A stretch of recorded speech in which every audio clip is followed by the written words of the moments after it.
One of the biggest issues that we see in Skookum Creek is the idea of the historical land management practices.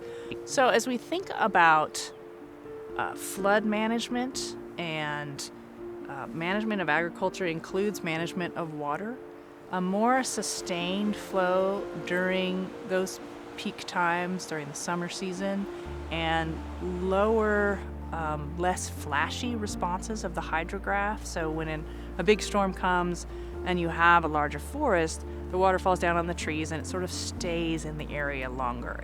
So the watershed is designed to hold water for quite some time through the winter and the spring, and then the runoff begins in the spring. But if you have harvested some of the riparian area, that runoff happens a lot faster because there's more sun exposure to the snow. And so when you get to that low flow period in the summertime, you don't have as much water to draw on for irrigation, for fish use, for any of the municipal needs that might come out of the river. So those are related in terms of having a holistic, healthy ecosystem that can then provide for long-term sustainable aquatic needs for both fish and for humans.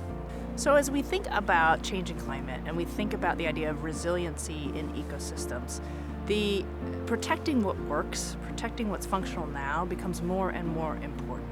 As we think about Skookum Creek and its contribution to the South Fork Nooksack, identifying the level of contribution, 22% of the flow that comes in during that low flow period, during the hot summer, becomes more and more important. As we look at water temperatures rising in the main stem, we look at air temperatures rising, we have to protect those last few places that are still contributing cold water at a reasonable amount into the main stem habitat. So as we look at agencies or organizations like Whatcom Land Trust, we really count on land trusts and other organizations that can actually acquire land and hold land. There are several organizations and agencies in Whatcom County that do restoration, but there's not as many that are willing to acquire land and hold on to it and protect it in perpetuity. And Whatcom Land Trust is one of those entities.